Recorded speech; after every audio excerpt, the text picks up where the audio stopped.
Please find a comfortable place to sit. Place your hands on your legs.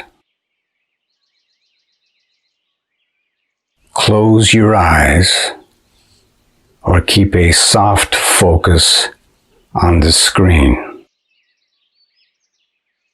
Take a deep breath in and out. A deep breath in and out. Continue to breathe deeply and slowly.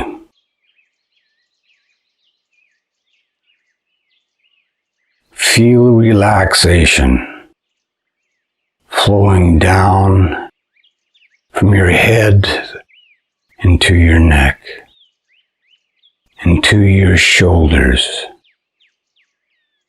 down your arms, and into your hands and your fingers. Relax down into your chest, into your stomach,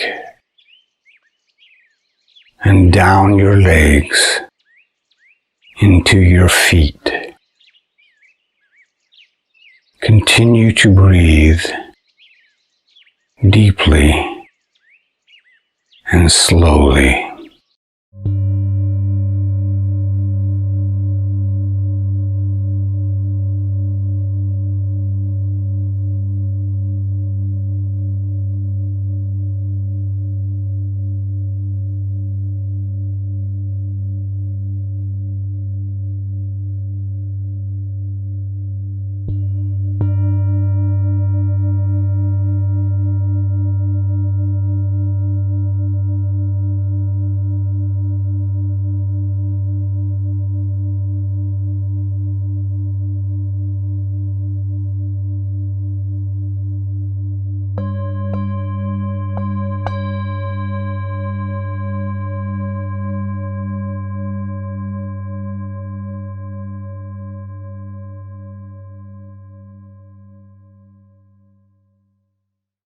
Okay.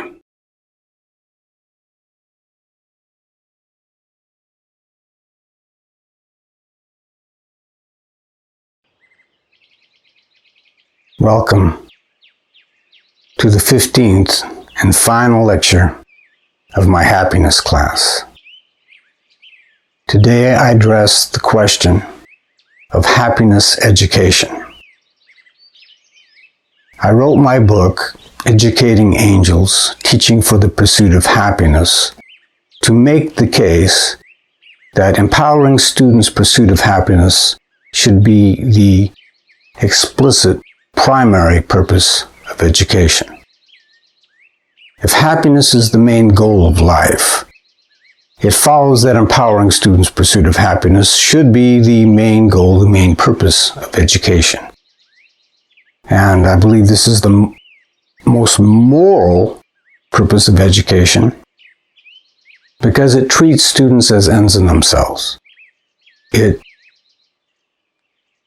is aimed to serve their own highest purpose and not just using the more suitable to serving national or social purposes, such as increasing our international economic competitiveness. Happiness should be our main concern, and that is a moral question, whether we are serving it or not. Most people would believe that we are serving it, that improving their chances for a better job, perhaps making them more aware of the world, and of course enhancing their abilities to achieve what they want to, that all those things serve their happiness, and that may be true. But it is far short of what we now understand would make for a happier life. There's a great deal missing in regards to the heart, in regards to feeling in our current education. It shouldn't be missing, and I make the case that we should give it a central place in the pedagogy of our schools. When I make the case to my students, most of them agree that we should be doing something. Some say, though, we can't just be teaching happiness. I mean, all the other subjects are important. Well, the subjects are important. As I said, that knowledge, abilities, awareness, skills, all those things do help students achieve their goals. They are important. They're important for the students. They're important for society. Happiness as a goal, though, does not detract from those other things. I'm speaking of having a class per day devoted to what I'll call happiness education. And the evidence shows that many of these things, as they've already taught mindfulness and social and emotional learning in schools to great effect, and found that it improves students' ability to learn and retain in all their subjects. So this is not an either-or matter. Promoting happiness in our schools is going to benefit in all the subjects. The question is, can we actually promote their chances for happiness in our schools? Well, a practical understanding of empowering students' pursuit of happiness, I believe, is promoting their ability to feel better than otherwise from moment to moment and in the long term. The focus is on the feelings here. Can we teach them the skills and the knowledge and the understandings that will improve their ability to feel better than otherwise from moment to moment and in the long term? Schools can definitely do this. And in many ways, there have been programs started in schools that are doing this. And we now have a great deal of evidence that they really make a difference.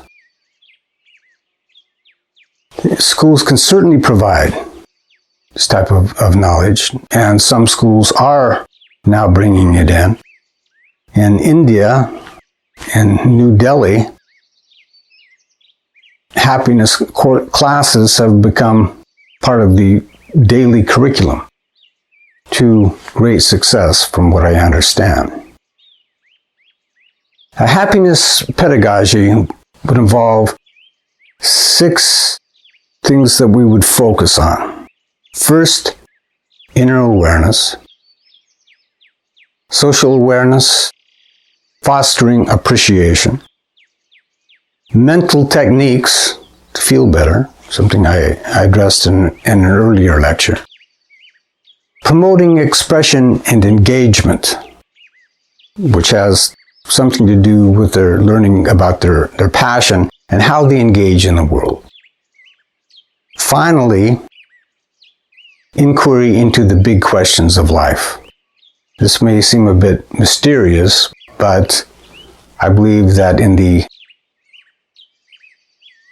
upper classes, that this is something that will really enhance their understanding of life and their ability to choose values that will shine the light of understanding on what is now in the dark.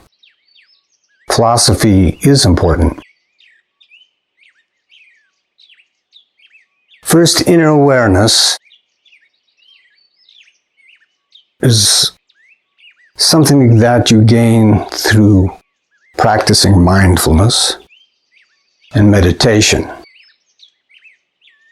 In India, they also practice yoga, which is a kind of a meditation involving the body. Inner awareness is about being aware of what's going on, especially going on with your feelings. The ability to feel as one chooses requires, first of all, being aware of what you're feeling. It requires an awareness of what you prefer to feel. And it requires an awareness of what is causing your feelings. So inner awareness is key, and it should begin in kindergarten. Mindfulness and some meditation has been taught in kindergarten to great success.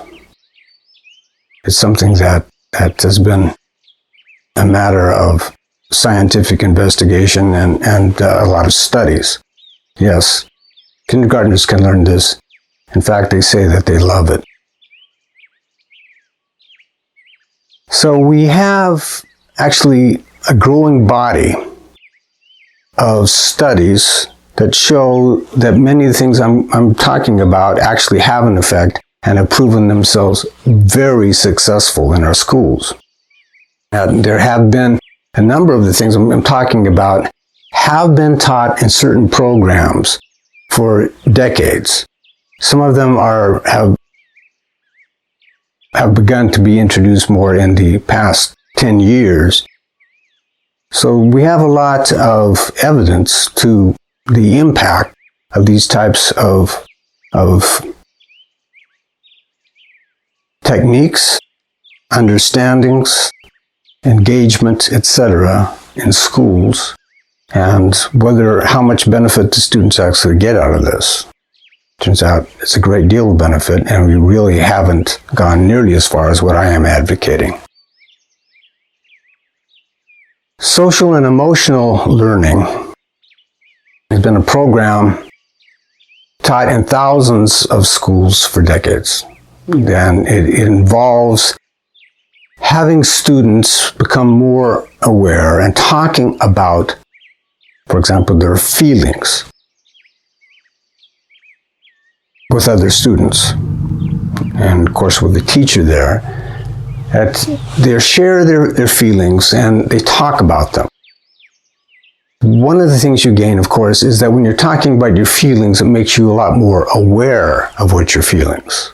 A key component of a happiness pedagogy, I believe.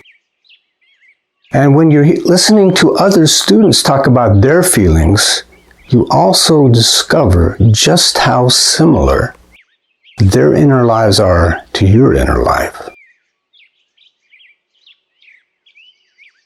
This feeds right into a second component of happiness education, fostering appreciation.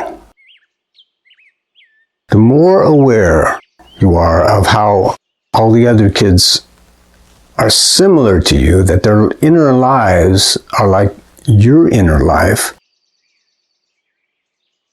the more you see that how much you share with others. The barriers of fear of others goes down. It enhances empathy and understanding.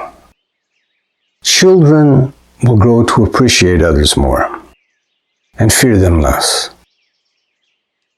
You can imagine what appreciating others more and fearing them less will do to your relationships. Also, when we're talking about fostering appreciation, part of this should be to have them regularly experience that it feels good to do good. There are many ways to do this. Having them do good deeds, having them purposely show kindness, having them engage in things that are helping other people, but now with an awareness of how it feels. so they would repeatedly experience that it feels good to do good. And that, of course, would greatly enhance their motivation to do good, to be kind, to be empathetic, to be helpful.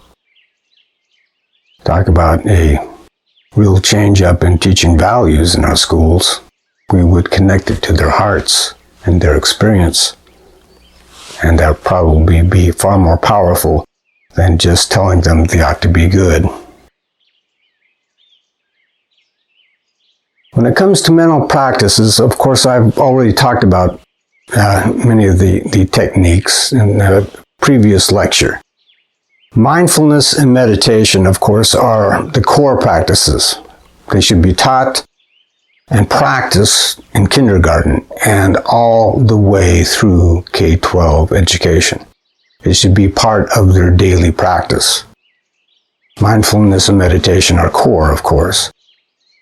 Also, kids should be taught such techniques as visualization of a calming place. A lot of kids are living in very stressful situations. At home, neighborhood, the things happening in their lives, of just finding some way to be able to escape that, even if it's for a few moments, could benefit a lot of kids. So even a simple technique like visualization. Reframing, showing them how to see the bigger picture and not see just their problems looming in front of them like a mountain, is also very important, and it can be taught and repeatedly exercised. That when they have problems, have them go through a process of seeing the bigger picture and sometimes writing it down, right? This is what's good about this. When it comes to writing things down, writing 10 things down for which they are grateful is already practiced in many schools. They have kids write 10 things down that you're grateful for. And when you're thinking about what you're grateful for, it does take the edge off of many of the problems in their lives. And of course, teaching them how to appreciate. There are many ways to do this, to, first of all, just being aware of the things in their life, to be aware of appreciating food, other people, nature, appreciating a nice time on the playground, all the small things in their lives, to learn to make them more aware that, hey, when you like these things and you're aware of it, it makes you feel good, makes you feel happier. Forgiveness is something that will take, let's say, a deeper exploration. It isn't necessarily something you can easily teach at a deeper level at lower grades. But you can speak of how not being so judgmental is going to help their lives. And you can talk about forgiveness in school, and eventually reaching into some of the more advanced techniques of forgiveness will be part of the latter classes in K-12 education. I also believe that education has been greatly impoverished by cutting back on the arts and music in favor of what they call the core subjects of science and math. And science, math, there's, I would say, history and literature, etc., but I don't think they're emphasizing even those things as much these days. They're emphasizing STEM, science, technology, engineering, and math. But they've cut down a lot on the arts. No, those belong in education. Students should be able to experience their creativity more. whether it's through art, music, dance, acting, putting on plays, but also creativity by learning cooking, designing, all these aspects of life, because these things involve their emotions and their feelings. And that should be a central part of this education.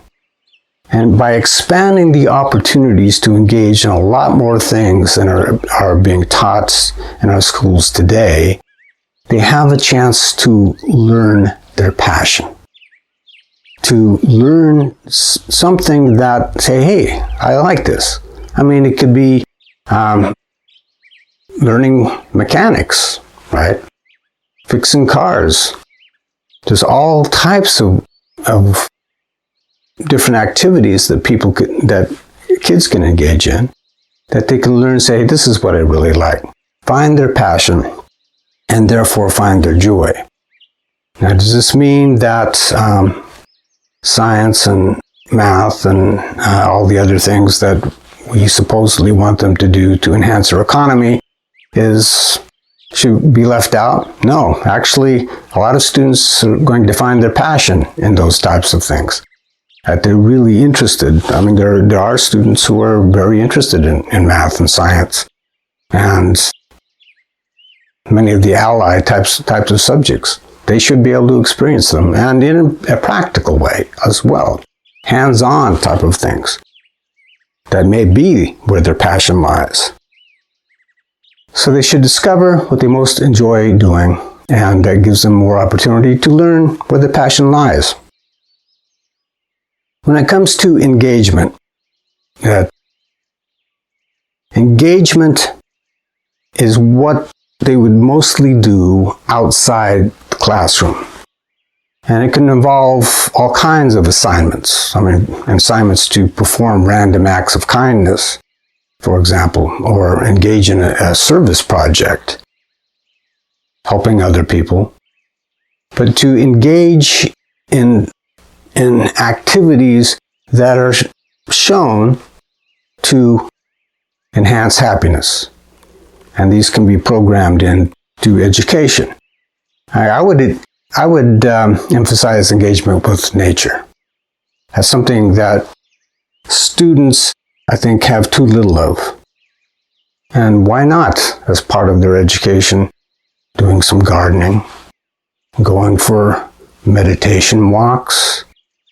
All those things would broaden their horizons, allow them to discover what most rings in their heart, to bring the light of their passions to their lives. Now, when I speak about inquiry into the big questions of life, it sounds like philosophical mumbo-jumbo. What do I mean by the big questions of life? They're the big value questions of life. And of course, this is something that they would start exploring in the advanced grades of their K-12 education. A big question: how should I live? What is the good life?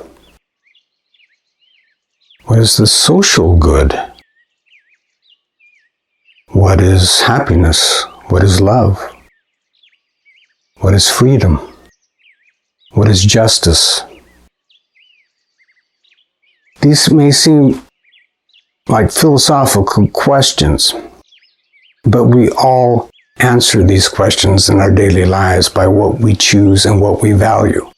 We don't think about the question. We don't look deeper into it. We choose in the darkness. And by having inquiry into these questions, we are leading students to consider them. The answers are open-ended. The answers that students come to are their answers, but they should know the perspectives. They should think deeper about these aspects of life, because as I said, they are choosing. They are answering these questions without knowing it.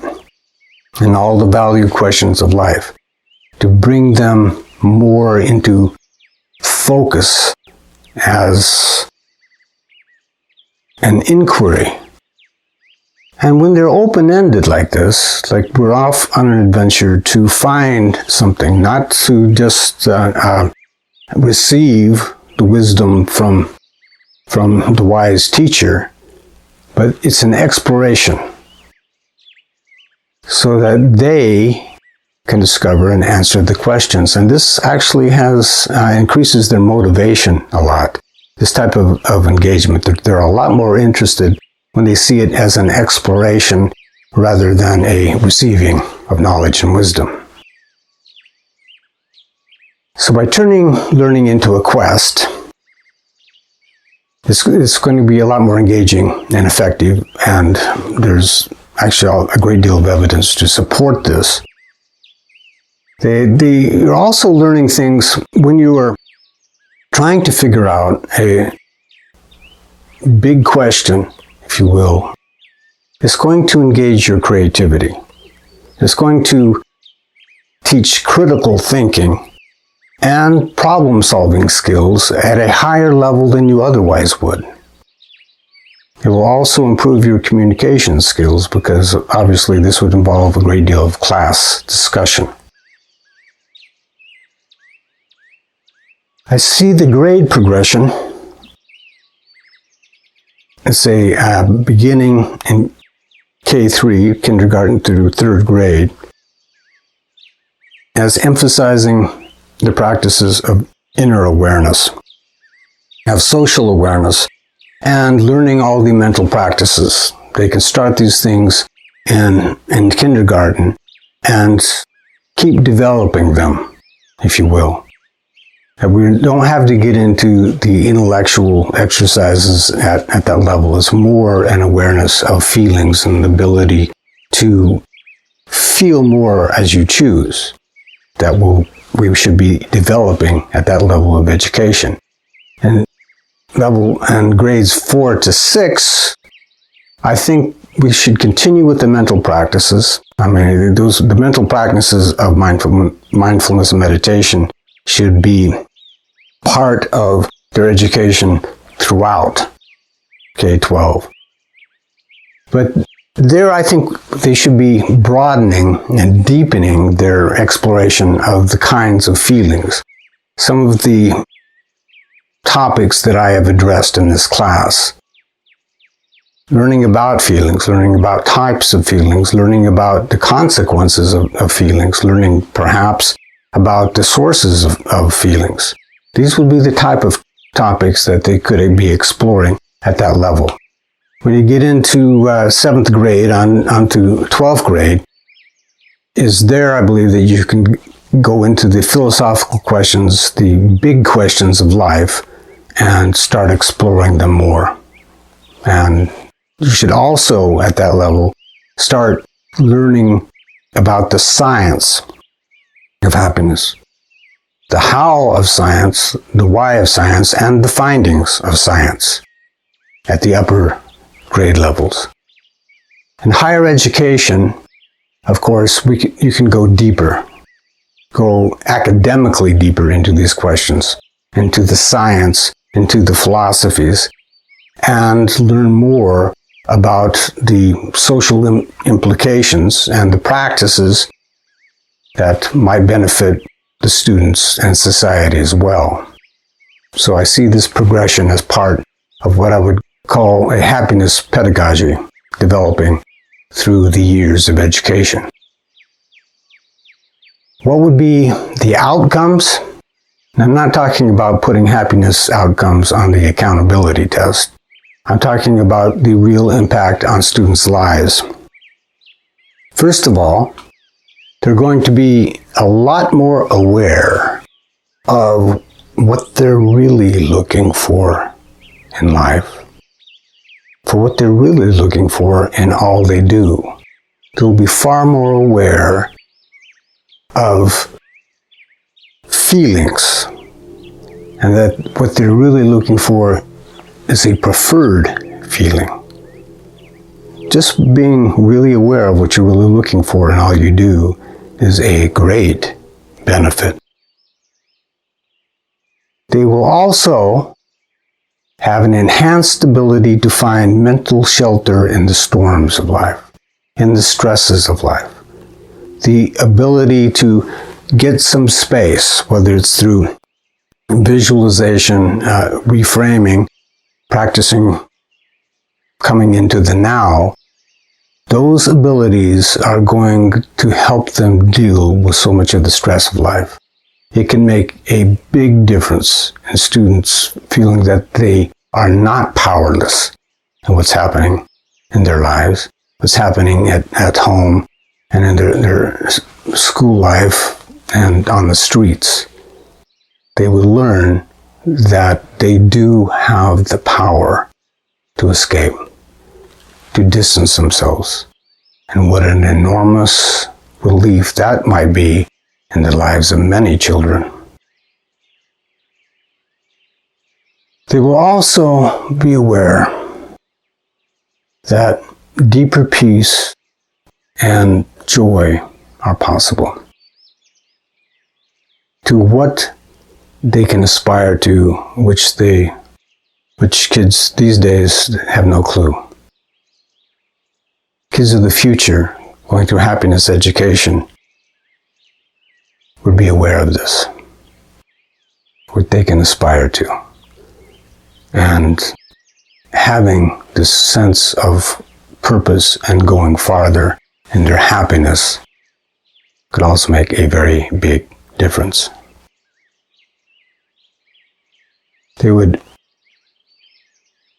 know more where their passions lie, what types of engagements bring them most happiness, what really makes their heart sing.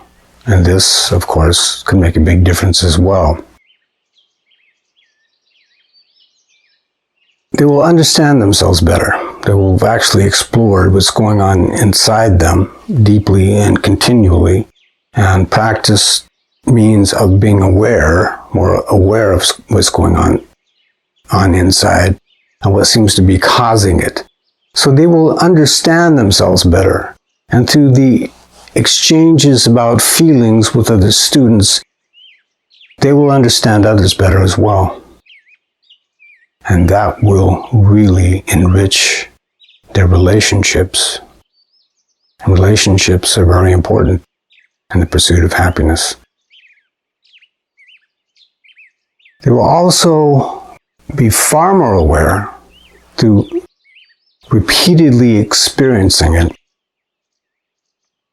of how good it feels to do good.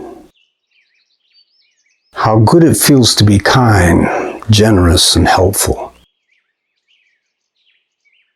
And this will really, as I said, create the inner reward for being kind, generous, and helpful. And you can imagine that being more kind, generous, and helpful is going to also really enhance their relationships, of course, as well as their hearts. And they will also have the light of the examined life to illumine their paths in life. They will understand what the choices are as far as the values that they have of what the good life is, what freedom is, what love is. They will understand this more, and they can therefore make their choices in the light of this understanding rather than just make them in the dark, which is what most people do. Never having examined these things, they just make these decisions without actually understanding them. Going into the big questions of life can bring the light of the examined life. There's something else that students would get that they're not really getting in their education now. So many of the benefits of current education are benefits that they would reap in their adult lives, in getting jobs, for example, of gaining the skills of navigating adult types of life. So much of the education is about future benefits. They're not immediate benefits. Happiness education would have immediate benefits.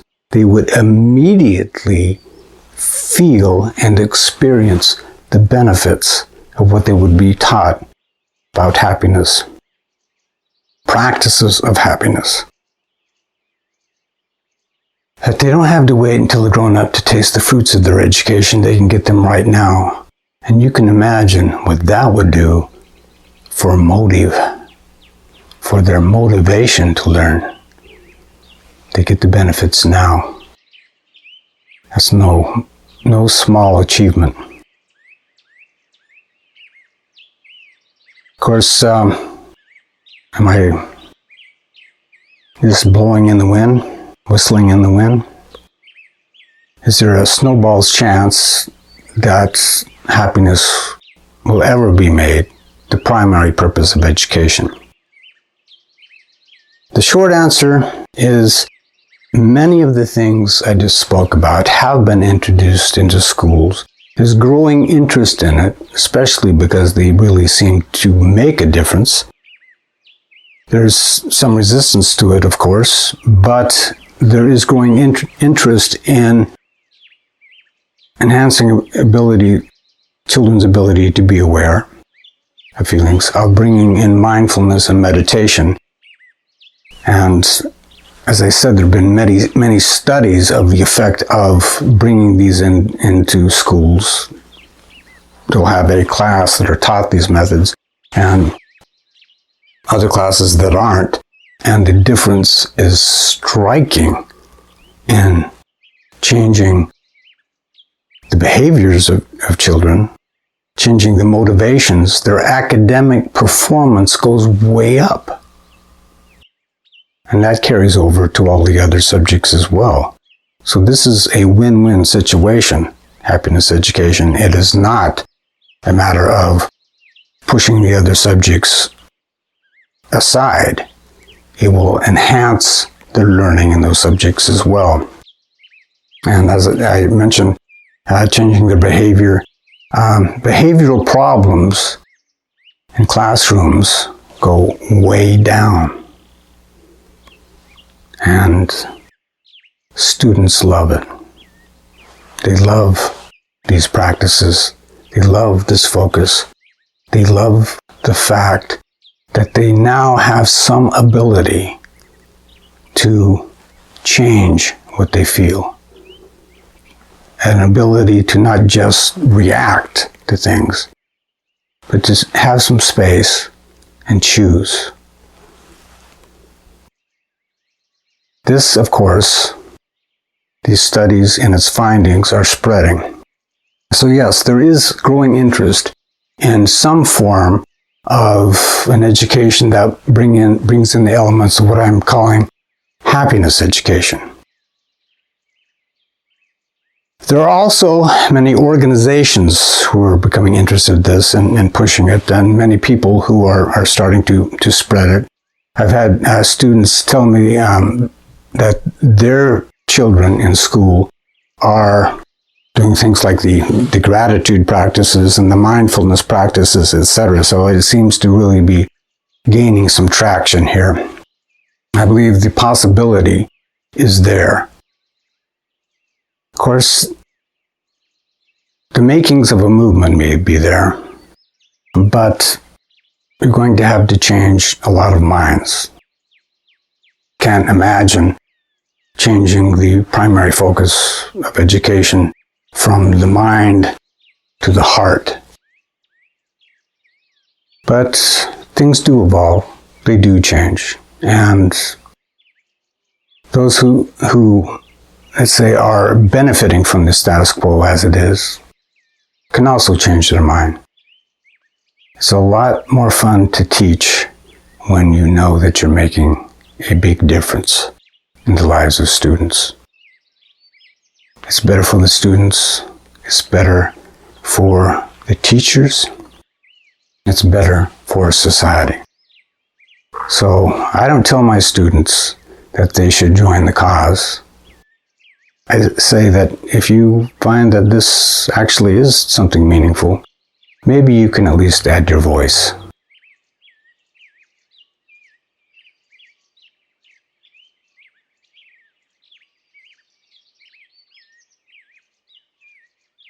So, this is the last lecture, and I hope that you have gained some perspectives.